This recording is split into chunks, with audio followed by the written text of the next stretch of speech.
Welcome back to Guess What Day It Is. Today, we're heading back to the 70s.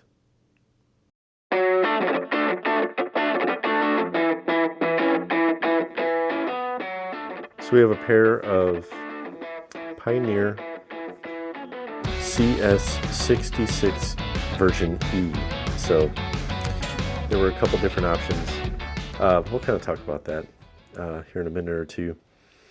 Just wanted to check the overall condition. These are from my dad's collection. Look at that wood lattice. That's real walnut. That is so 70s. For those of you that either grew up in the 70s or early 80s, man, this is some memory making stuff right here. So pretty good condition overall. So we've got some typical stuff. We got a ring from a drink or something. We've got some masking tape that's going to be a bit of a challenge. Got a couple nicks here and there. The lattice work is great. The Pioneer emblems are present. I'm guessing that these are designed to be on their side, but I'm sure you could easily just move that if you want them on the side or not. So that may not be the case, but these things are super dry. They are solid wood versus particle wood, whatever it's called. I think particle wood actually does a better job deadening the sound. Hardwood does have a resonance to it. If you're a guitar enthusiast, you know the tone woods are a pretty big deal. So now that could be an asset if the wood itself has a bit of a ring to it. That might be something that's desirable.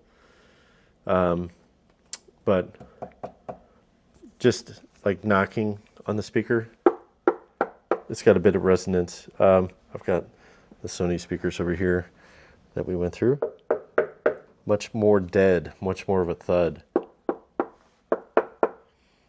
It's kind of hard to hear that, I'm sure, but much different sound characteristics on that. So, so this one is in similar condition. They both have just a nick right there, man.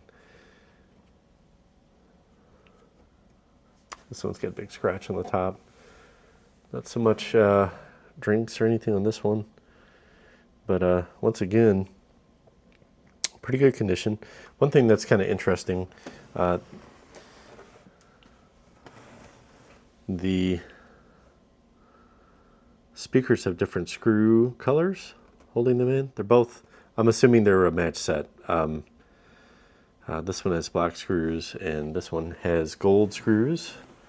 I don't know if there's any significance to that or anything, but you can see right there. They do have a kind of a high cut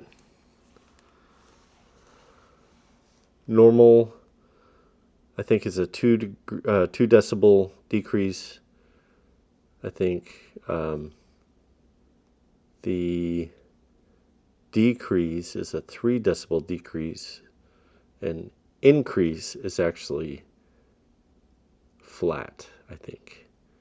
I'll have to, we actually have the instructions. We're going to go over that here in a second. But so that's the overall condition. We are not going to do anything electrically to these guys. We're not going to do any recapping. My opinion on recapping is a little bit different on speakers. So the capacitors that are in, like the Marantz 2220B that we did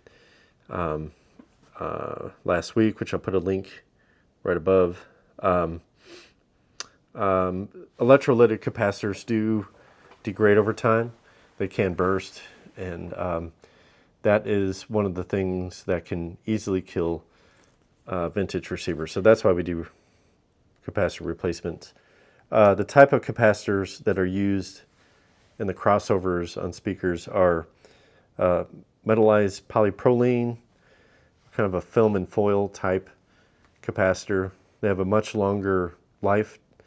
They are more expensive, but when you have a crossover, you have 6 capacitors or something like that total. So not a big deal.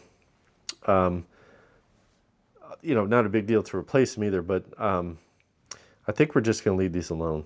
To be honest, after doing that Marantz, I think I'm going to take a break from doing any capacitors or soldering for a little bit. So we're going to be content with the way these sound. I think they're going to be pretty good. I know they're functional. I know they work.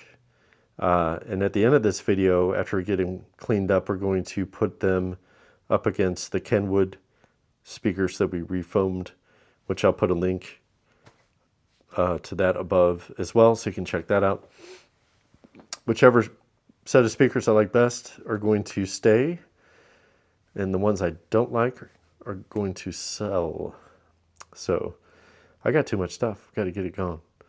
So pretty nice. So check this out. We've got the instructions. Let's get you zoomed in here. How cool is that? So we talked about many different options in Pioneer's lineup with the CS speaker system. So just with the CS-66, I think there's 4 different versions that I could find information on. There was the original with no letter suffix. Those debuted in 1970. Some of these, I'm not sure the exact dates on them, so you have to forgive me on that. They were 35 hertz to 20,000 hertz for dynamic range. Chemical edge tweeter, 40 watts maximum power, 8 ohms. Sensitivity was 92 decibels. The next version from there is the CS-66E. Dynamic range 45 hertz to 20,000 hertz. So quite a bit different. It has a horn type tweeter, 50 watts per channel, or 50 watts maximum, 8 ohms, of course, 93 decibels of sensitivity on that. So then we moved into this guy, which we'll go over the specs on that in just a second. The CS-66G, 35 hertz to 20,000 hertz cone tweeter, 40 watts per channel, 8 ohms, 92 decibels of sensitivity. So now if we can go in here, isn't this great? Don't you love this kind of stuff? So once again, 10-inch woofer. This is also a cone type, very similar to the G. The E and the G, from what I understand, are pretty close. 92 decibels of sensitivity, frequency response, 35 hertz to 20,000 hertz. So pretty respectable in that aspect of it. So the CS line was pretty big. The CS line had the same type of aesthetic where we have the lattice work on the front. So the CS-77 is a 12-inch woofer. That's a 4-way speaker. We have the CS-88, which is a 12-inch woofer, 3-way, 5 drivers. So that'd be 2 tweeters and 2 mid-range. We have the CS-99, which was a 15-inch woofer. That was a 5-way speaker with 6 different drivers. So there was also a CS-63DX, which I didn't know existed. That is a 3-way, 15-inch woofer. That's also a 5-driver option as well. There's also the CS A700, which is a 12-inch three-way speaker, and the CS-500G, which is a 10-inch three-way. Very, very similar to this guy. In fact, the dimensions of the cabinet, I think there's maybe a half-inch difference in the overall width. Otherwise, they're pretty much identical from a size standpoint. It does look like in the pictures it's a different type of speaker material. So it could be either a different type coating, it could be polypropylene or something, a different type of material. I'm not really sure what the exact difference is. So big lineup. One of the things that amazes me about the difference between the 70s and today is the wide variety of options. It's probably one reason why they cost relative to incomes quite a bit more.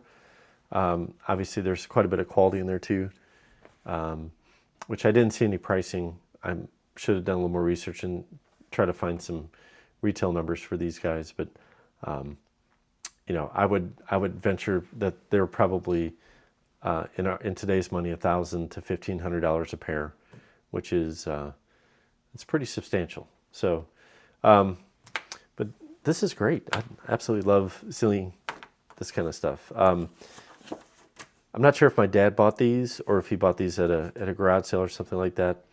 I have a feeling that he picked these up. They may be the matching speakers to my Pioneer SX727. So that might also be a determining factor whether I keep these versus my Kenwoods. So, but as you can see, we've got frequency response with the different positions of the switch that's on the back. I think the coolest thing about this is the artwork. I mean, that is period correct right there, man. That's awesome. It really has a late 60s vibe, but if these were debuting in the 70s, early 70s, that's probably not uncommon. So we're going to take the grill off and we're going to talk about the different speaker configurations too, because one of the differences between the different CS-66s is the placement of the mid-range and the tweeter. This grill comes off with 4 Phillips screws. I do believe that is not universal. So I think some of them had Velcro holding everything together. But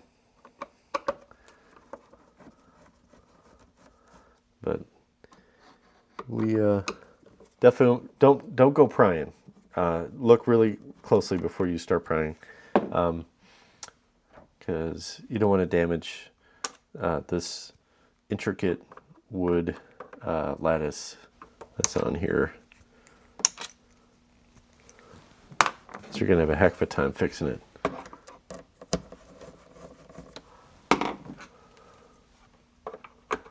Well, that guy just didn't want to come out. Did I unscrew it all the way?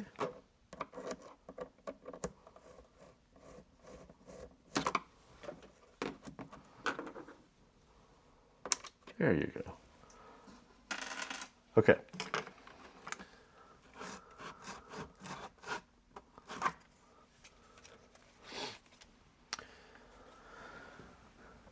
So,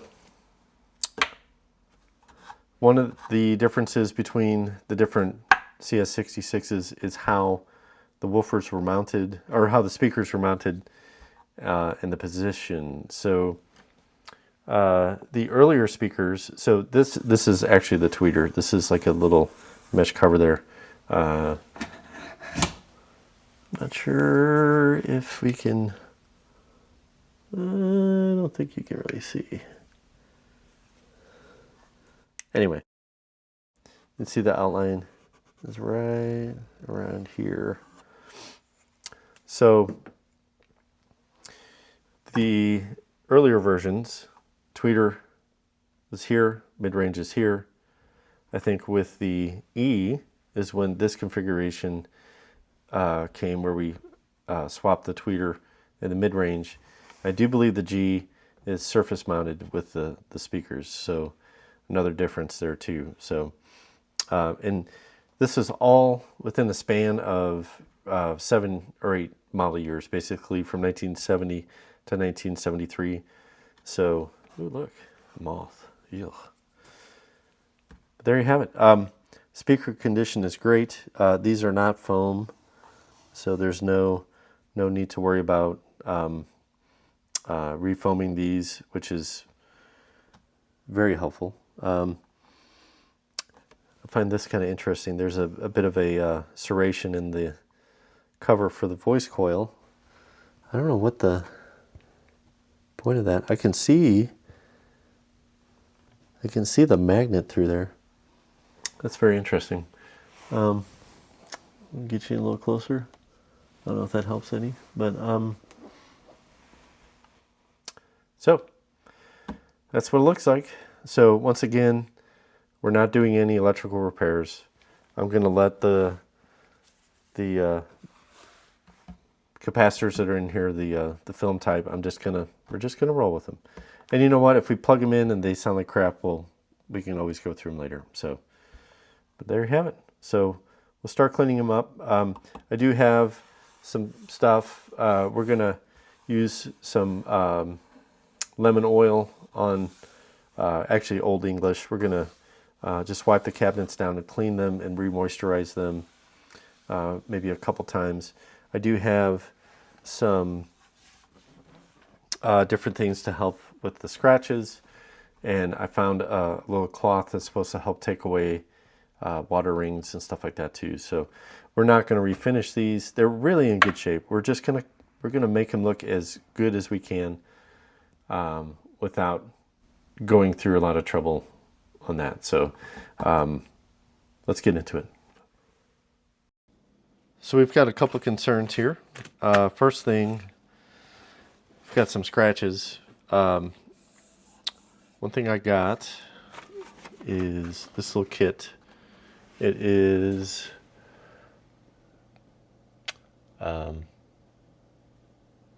crayons, basically, I guess. I don't know what else to call them. Filler sticks. So basically, it appears to be a crayon that we can use to fill some of these scratches. So let's give her a try. So I can tell right away that we're going to be right in the middle here.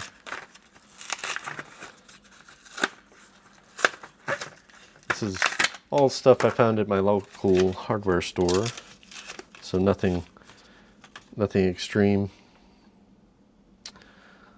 So I think the medium brown is what we're going to go with here. So let's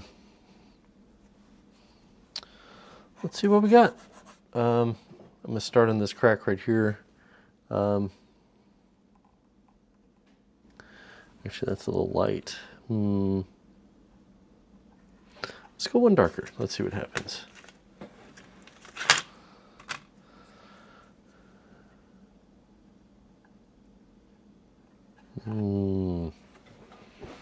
That's too dark. Ooh, this might be a tough one.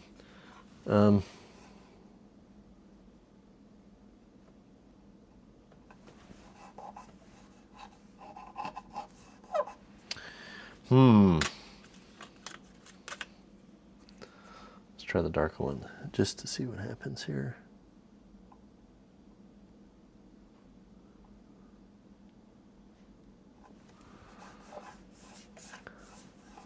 It's actually a better match there. You wouldn't think that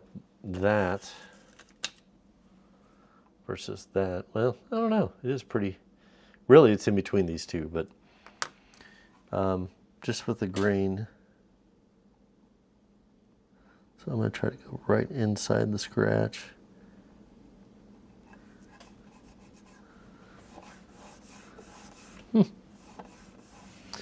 So that's a dark spot with the grain. So that might be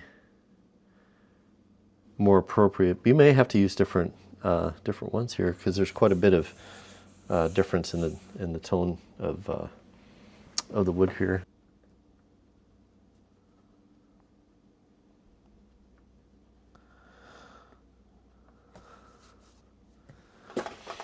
So it definitely works well there. I'm going to try the lighter one on this. It's still too light.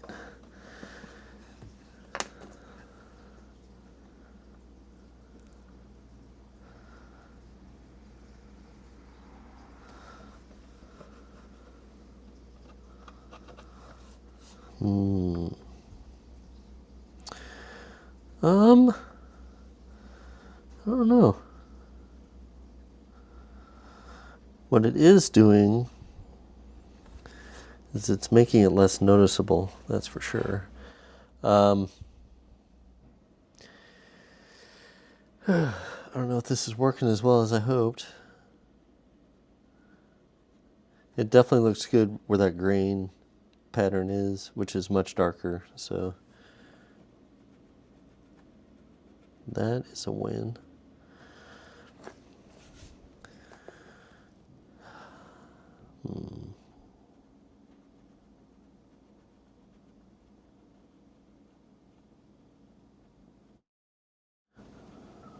Just kind of working it in there.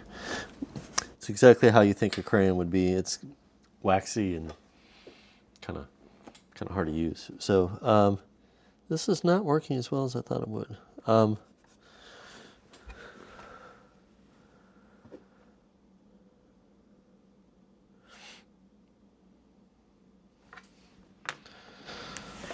I don't know if that's something that can be blended. That lighter one is just so light.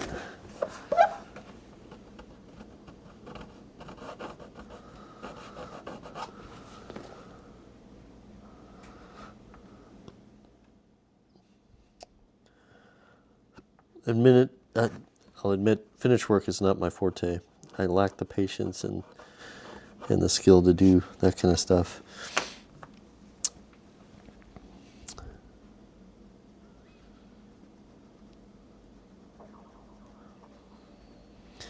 But, yeah. I'm just going to fill it in. I don't know. We'll see what happens. Well,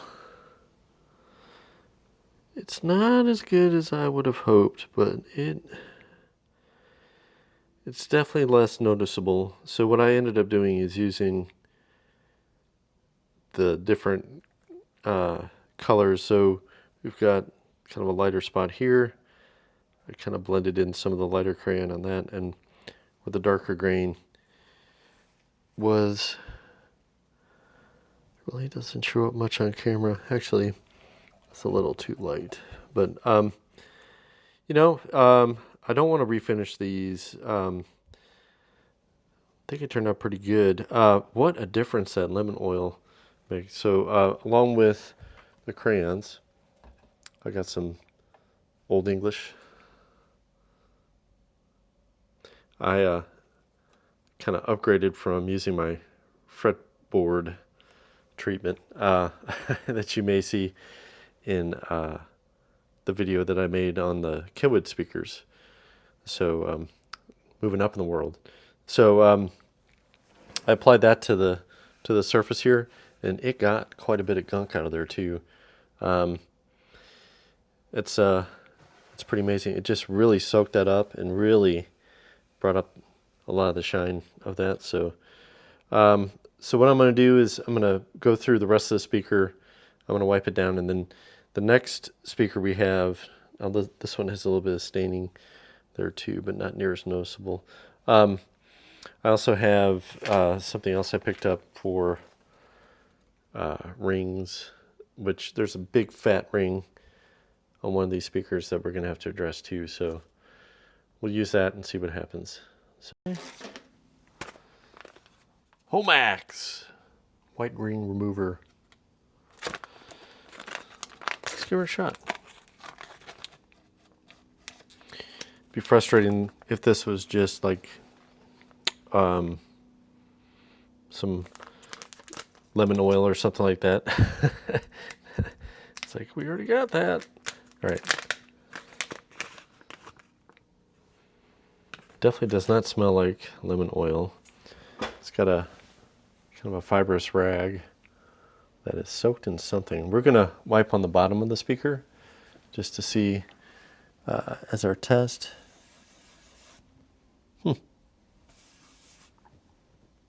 It's kind of interesting. It's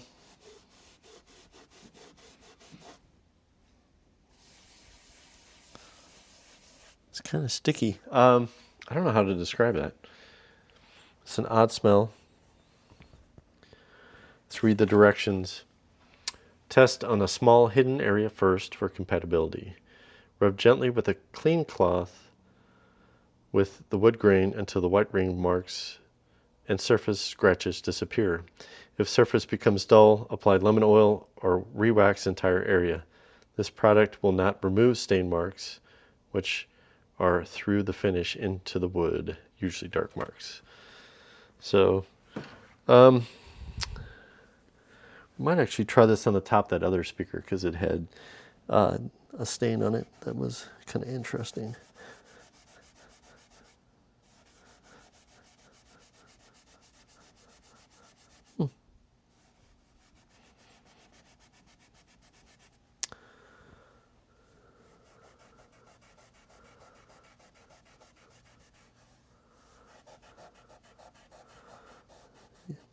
It's definitely doing something.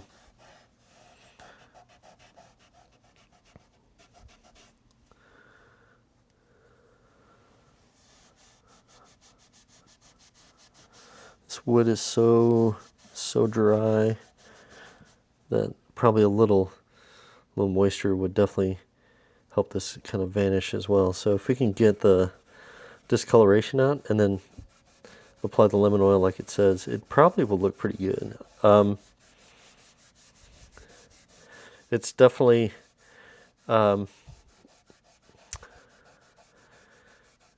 taking some of it out. Definitely right here, kind of where I started, it's definitely lighter. It is pulling some dirt out too. It's got a real weird kind of thick, oily kind of texture to it. I probably should be wearing gloves, but oh well. This isn't the worst thing I've had my hands in. Yeah, it's doing something.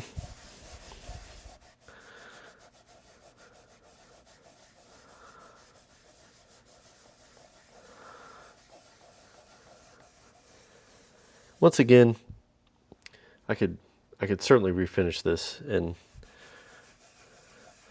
make them look spectacular, but I really don't want to do that. Sometimes just making something the best that it can be is pretty cool. I'm a big believer in Survivor cars and Survivor just stuff in general. Something that has earned the patina that it has. I'm not a huge fan of like severe patina or anything like that. But some of it's pretty cool. There's a lot of history behind whatever bump or scratch or sun mark or rust hole or all that stuff does have some stories behind it. So I think a lot of people are kind of going that way too. I'm a big fan of the Roadkill guys, Vice Grip Garage, and they are all about getting stuff on the road. And that's kind of what we're doing. We're making this look as good as we can to make sure that the wife is okay with it in the living room. But I want to use them. I'm kind of pumped. I'm excited to hear how much better or how much worse these are compared to the Kenwoods. So I don't know. We'll see. I'm pretty happy with that. Probably can't see it on camera. It was pretty light anyway. Whew. Interesting. All right, let's see how bad this masking tape is. Once again, Lego separator tool, very handy. You can use it for many different things, including a nice scraper. So yeah, actually that's doing a pretty good job there.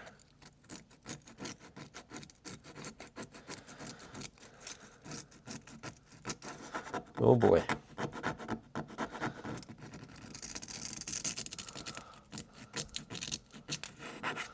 Oh boy. It's coming off. This stuff is like petrified.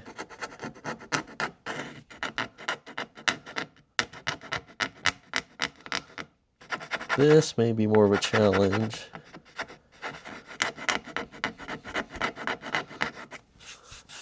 I don't really want to use Gooby Gone or Goof Off or anything like that.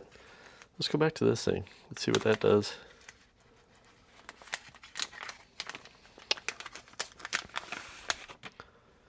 This stuff is rough.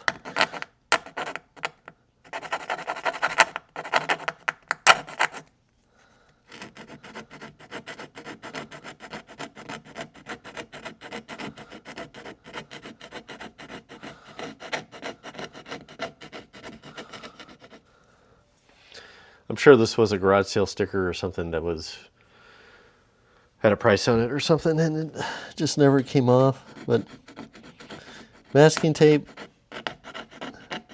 is not something that should stay on for a very long time.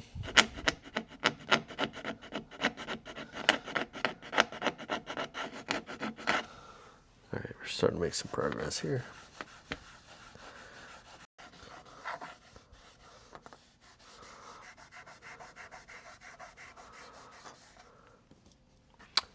Bam. Much better. All right, so I'm gonna oil this down and see what it looks like. Outstanding. Look at that. Can't see the ring. Turned out great.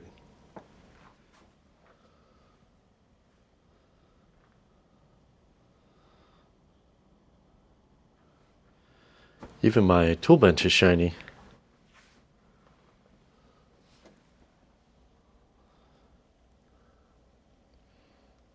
I'm definitely happy with that. Now, we've got the lattice work to do. That should be fun. So the lattice work is pretty intricate. So basically, I think we're just going to take our time. We're going to go through and wipe all the different edges off. I'm going to be as careful as I can not to get the grill cloth with the lemon oil. I don't want it to look shiny or oily or anything like that. So let's get at it.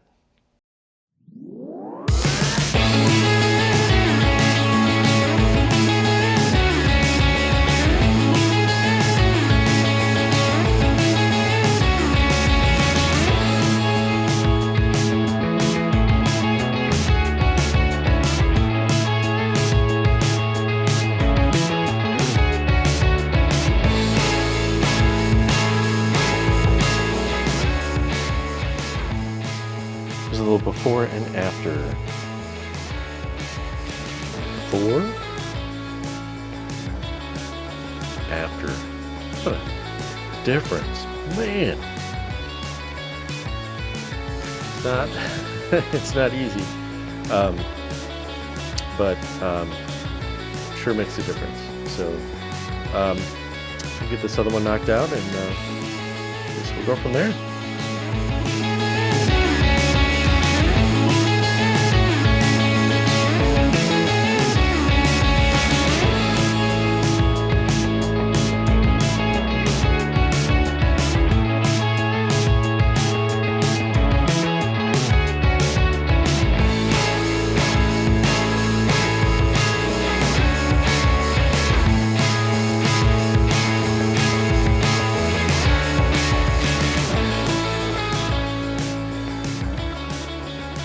here is the finished product. I think they turned out pretty good. This lattice work is a real pain. There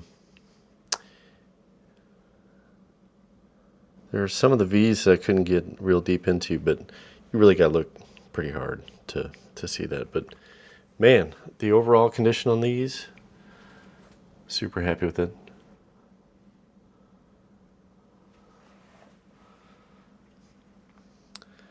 Still not jazzed about how those crayons ended up working, but we can live with it.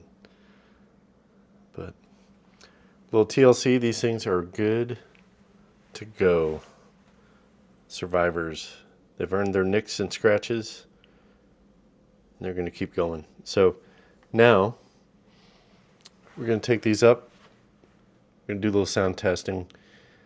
Do you think these are going to be better than the Kenwoods?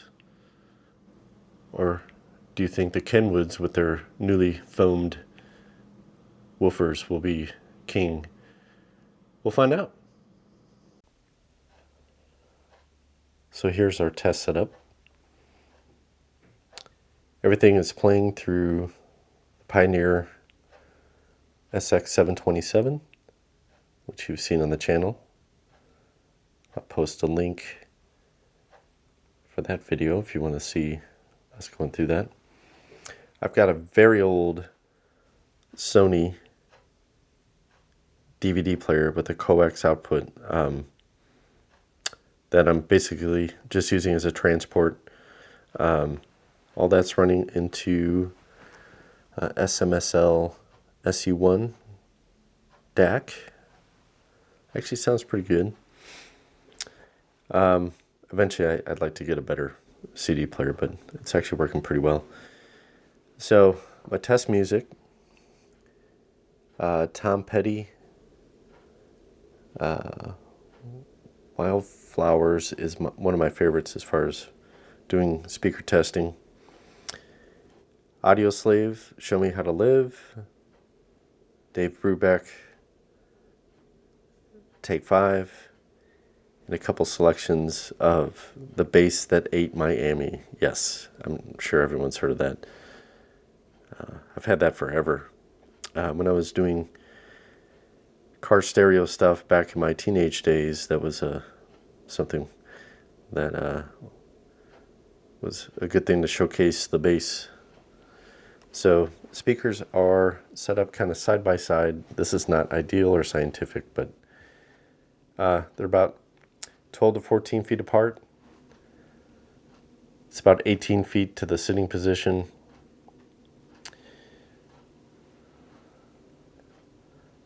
And we're running them next to the Kenwood speakers that we refoamed. I'll put another link to the video on that one. Big difference between these two speakers. Obviously, it's kind of an unfair fight. We have a 3-way with a 10-inch woofer on the Pioneer. The Kenwood is a 8-inch 2-way setup. I did add a crossover to the Kenwood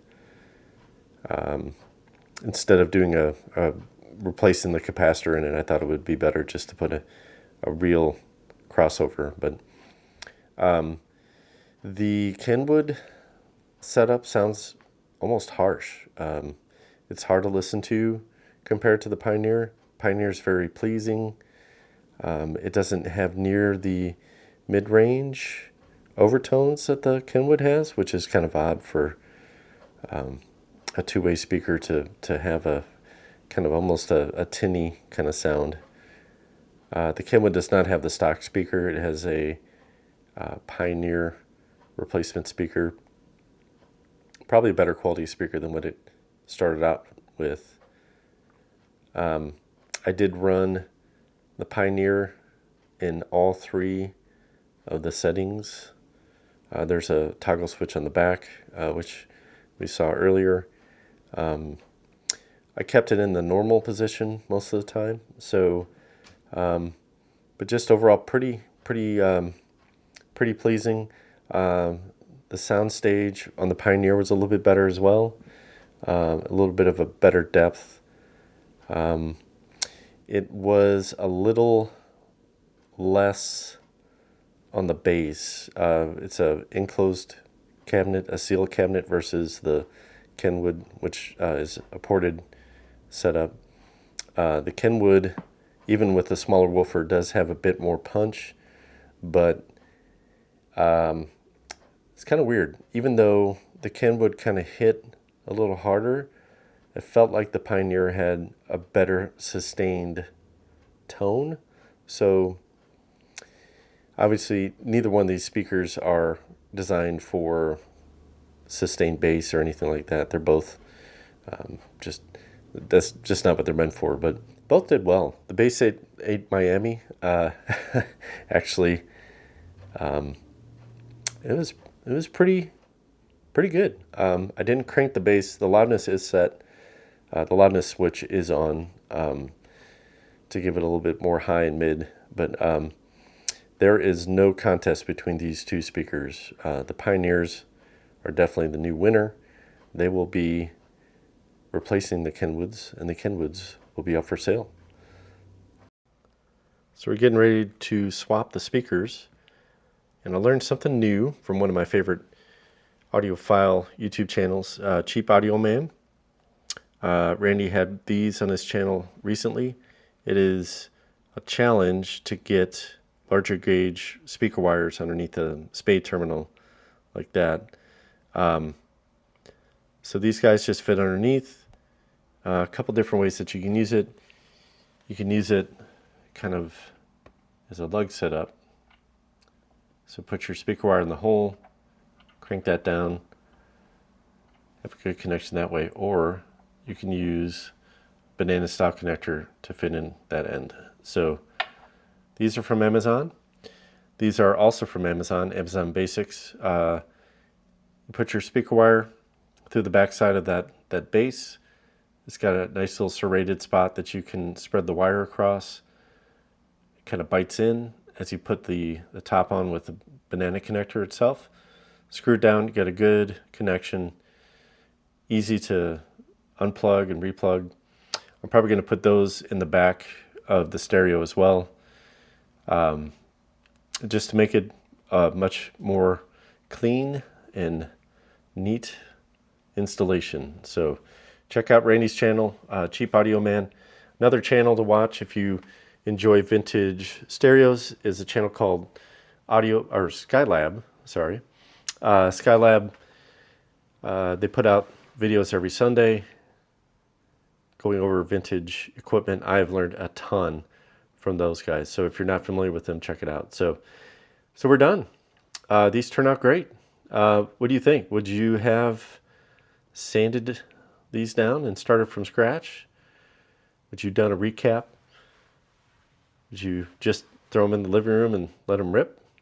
Let me know what you would do in the comments. And once again, I want to thank you for watching.